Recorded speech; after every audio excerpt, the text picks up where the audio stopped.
শ্রী শ্রী ঠাকুরকে আমার ভক্তিপূর্ণ প্রণাম জানিয়ে শ্রী শ্রী রামকৃষ্ণ কথামৃতে তার কথার মধ্যে যে উপদেশগুলি আছে সেগুলি পাঠ করছি।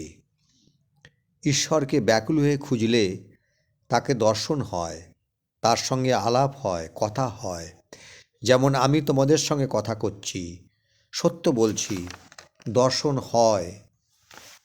জ্ঞান হলে তাকে আর দূরে দেখায় না, তিনি বোধ হয় না, তখন ইনি হৃদয়ের মধ্যে তাকে দেখা যায়। তিনি সকলেরই ভিতর আছেন, যে খুঁজে সেই পায়। যখন দেখবে ঈশ্বরের নাম করতে অশ্রু আর পুলক হয়, তখন জানবে কামিনী কাঞ্চনে আসক্তি চলে গেছে, ঈশ্বর লাভ হয়েছে। দেশলাই যদি শুকনো হয়, একটা ঘষলেই দপ করে জ্বলে ওঠে, আর যদি ভিজে হয় 50টা ঘষলেও কিছু হয় না, কেবল কাঠিগুলি ফেলা যায়। বিষয় রসে থাকলে, কামিনী কাঞ্চন রসে মন ভিজে থাকলে ঈশ্বরের উদ্দীপনা হয় না।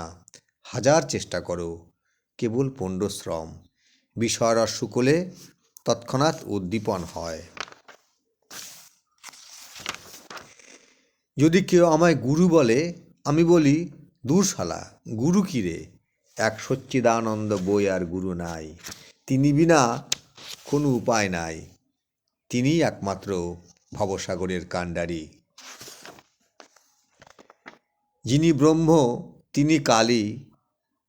যখন নিষ্ক্রিয় তাকে ব্রহ্ম বলে কই। যখন সৃষ্টি স্থিতি প্রলয় এইসব কাজ করেন তাকে শক্তি বলে কই।